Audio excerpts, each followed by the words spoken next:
All right, we are live here with senior editor Roy Berenson, aka Handyman Extraordinaire. Um, Nobody is in here right now, but feel free to ask any questions. We've got 8 viewers, 15, and climbing. Roy here will help you answer any questions you have about tools, home improvement, DIY projects, anything you want to know. Feel free to start asking. Anybody in the room have any questions? Yeah, Roy, maybe you just want to tell us how long have you been working at Popular Mechanics, roughly? 27 years. Who was president? Do you remember who was president? Who was president when you started working at Popular Mechanics? Good question. Who was president then? That had to be Reagan. Must have been Reagan. Morning in America? Morning in America. Yeah, Ronald Reagan. Cool. All right. We have a question that someone just IM'd me. Somebody on Facebook wants to know, what's the secret to success? The secret to success. Well, define success, first of all. Are we talking about leading an honest life, helping your neighbor? Are we talking about making a lot of money? Let's say being a good person. Being a good person. You know, that's a tough one. If you try to leave religion out of it, I think you could agree on helping others, being selfless about helping your neighbor, and being broad in a definition of who your neighbor is. How about lending your neighbor a hand when they're doing renovations? That's exactly right. I'm involved. I'm not, please don't misunderstand, I'm involved in helping to build a wheelchair ramp. So everybody has a skill of some kind that they can employ, even if that skill is a kind heart, for example. You don't necessarily have to be mechanically inclined to help your neighbor. Okay, we have a question. What is your one must-have tool? What is the tool that most people, so what is your one must-have tool? I would say for me that would probably be a 7 1/4 inch corded circular saw. Okay. I have 2. What makes that the must-own tool? Well, because you can do so much with it. You can build basic furniture with it. You can build a house. You can build a boat. You can build various kinds of structures like shelves or a concrete form, for example. That's the central tool in many endeavors with wood. And some others, by the way. You can put a steel cutting blade on it. You can put a stone cutting blade on it. So I would say the 7 1/4 inch corded circular saw. What was the biggest hurdle you've had to overcome as an engineer, and how did you overcome it? Well, I'm not an engineer by training. I overcame my deficiency in engineering by having a very good friend and a mentor here who was a licensed professional engineer and had a master's degree in mechanical engineering. And I very patiently listened to his advice and asked him a lot of questions and did a lot of reading and studying on my own. I was also fortunate to have a metallurgist for a father and have friends that are really great engineers and handy people. So I'm self-taught, basically. Okay, and would you suggest any particular area of engineering for an incoming college student, whether it be mechanical, chemical, biomedical, etc.? Engineering is a great profession, and I would say, rather than thinking about a specific specialty, is to understand how interdisciplinary engineering is today. It's intensely interdisciplinary, and the more you can interact with other engineers, if you're a mechanical engineer, make it a point to interact with chemical, civil, whomever, and you'll be a better engineer for it. And certainly a more interesting engineer. Great. Here's a question from Brandon Lynn. What should we have for the apocalypse? For the apocalypse, I'm not an apocalyptic expert. Name 3 tools that you would want to have with you in the event of an apocalypse. In the event of an apocalypse, I would limit those to hand tools. On the shelf, for example, behind you, Rami, we have a Leatherman, which is handy for, you can keep it on your hip. I would suggest perhaps a basic first aid kit and some sort of versatile clothing of some kind. That's a jacket that perhaps a hooded jacket of some kind that could span various kinds of climactic shifts. Of course, decent footwear. Don't go into the apocalypse wearing flip-flops.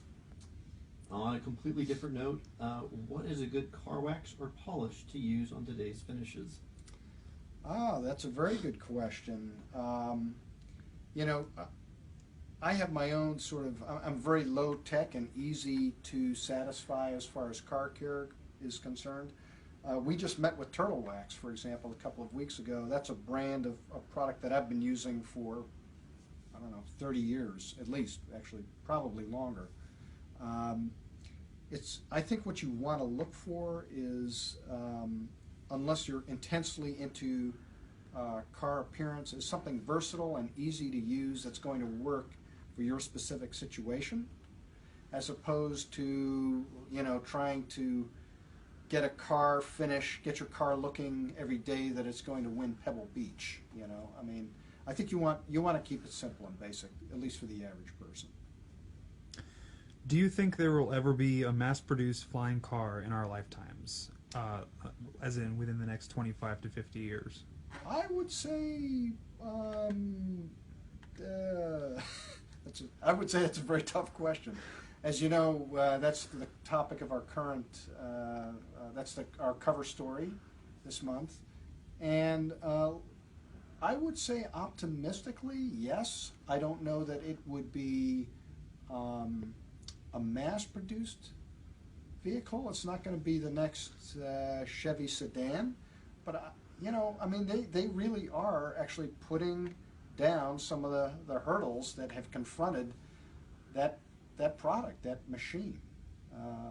So it's intriguing, and it won't be the flying car as they envisioned it, let's say, 10 years ago or 40 years ago, this thing with wings. You fly it onto the road, the wings, unbolt, you put the wings in the trunk or something crazy or on the roof. I think it's a new, it's an entirely new product, and I think they are actually overcoming some of those engineering challenges, amazingly enough. Spencer Huffman says hello. He's an ex-PopMech. Spencer and I are old friends, and we have walked miles and miles of trade show floor together. So howdy, Spence. Another reader asked, would you ever buy a plasma cutter? Absolutely. Plasma cutters are intensely productive for both professional and amateur welders. And in fact, for some types of, for small shop applications, a plasma cutter really is the only means of rapidly converting steel plate especially, to usable sizes and, to aid you in whatever your fabrication is. So it's definitely yes. Patrick Gilchrist wants to know, can you name a tool where cheaper is actually better? Almost invariably, no. I tend to own my tools for a very long time. I still have many of the tools that put me through college. I have a handsaw that was professionally dated by a tool historian to the 1780s. So I'm sure that was a very expensive saw in its day. I encourage people to buy the best tool. It may not necessarily be the most expensive, but I deliberately steer people away from tools that are actually cheap. There's a good reason why good tools are expensive. You get better workmanship, better materials, invariably better design. I'd have to think long and hard about it, but almost invariably no. I tell people to buy the best tool that they can find and afford. We have a couple people asking who just tuned in who you are. So would you mind doing Sure. a little bit of an intro? I'm a country boy, not particularly well educated, although I did go to college and completed that. I worked in the building trades. I grew up in a mechanical family, and I've been very fortunate, even blessed, I would say, to have been employed here for 27 years. I grew up among mechanically skilled people. I continue to work among mechanically skilled people and volunteer with other mechanically skilled people. And I always like to think that I learn far more from them than they'll ever learn from working with me.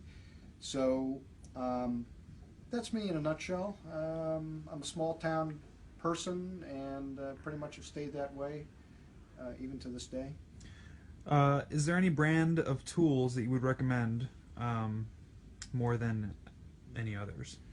There are many brands. No single tool company makes the single complete set of tools.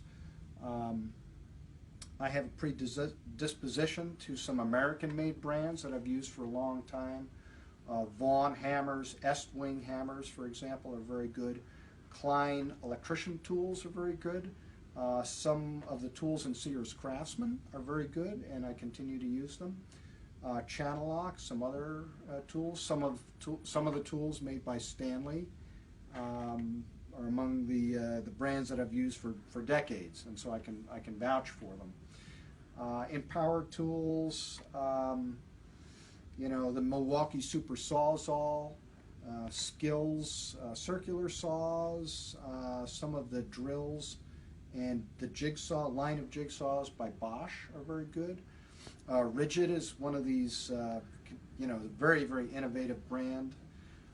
The fact is that every major brand makes a great tool, really.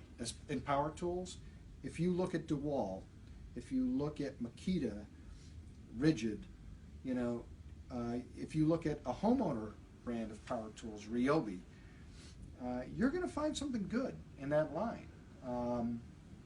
So I think, look carefully at the tool, the kind of use you're going to subject it to, and shop carefully, and I think, you'll be okay. Joshua Simon has a question. He says, what would be your advice for someone who would like to learn to do repairs on a simple car engine? He didn't grow up around mechanical people. So how do you get started fixing stuff? That is a good question. There's a number of things you can do. You can often take a class at a local high school that has a shop class. Do a lot of reading and do a lot of investigation. Join a club, join a car club. There are a lot of guys my age and older that are extremely skilled with cars, especially older classic style hot rods, and they are just dying to pass those skills along to younger people. And they are a font of hard-won knowledge. Our building carpenter, Bob Lucchese, is a lifelong hot rodder. Bob is my age.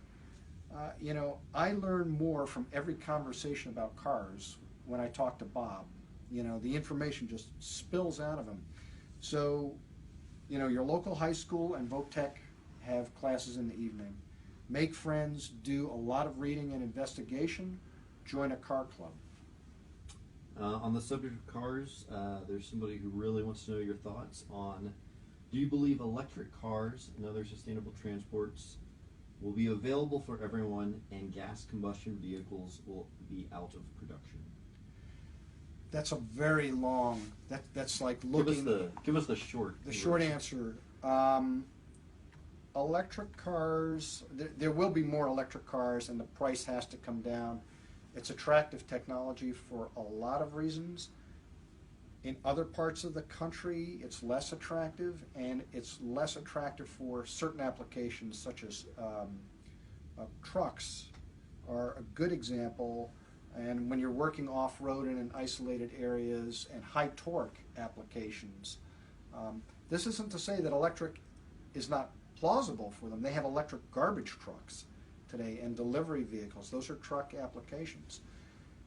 But we're talking mass market here, So I think I just think you're going to see more electric cars. You have to, ultimately. I think, on the other hand, you know what? Gas engines are getting better and better. They're cleaner, more fuel efficient.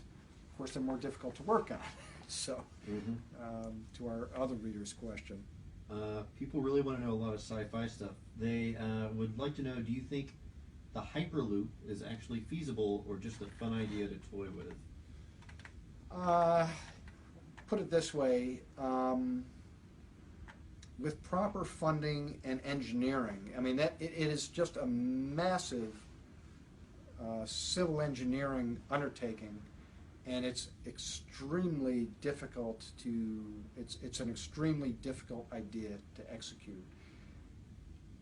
Going to the moon was an extremely difficult idea to execute, and yet we did. There's a world of difference between that and public transportation. I don't see it as being beyond the bounds of engineering. I mean, that's the short answer. Whether it's cost effective and practical is another matter. On a much more down-to-earth question, Kirk Westbeld wants to know, how do you get kids interested in making and repairing if there are no shop classes in local schools? It's a very good question. That's a timely question. I think that's an example of charity begins at home. I think the parents have to set an example, not being afraid to get their hands dirty, not being afraid to make mistakes. My father was a pretty skilled guy, and I stayed closely by his side for many years. But I also saw my dad make mistakes. He was unapologetic about it. We both learned from that. So it has to begin at home. It also begins with kind neighbors and kind family members. And, some of it with time. I didn't develop my mechanical skills overnight. It took a lifetime. Somebody else asks, as a soon-to-be college grad, moving into finally having some money and a place of my own, Great. I would like to build a good toolbox. He has a drill, a wrench set, a hammer, and a saw. What other tools would you recommend for a great beginner homeowner toolbox?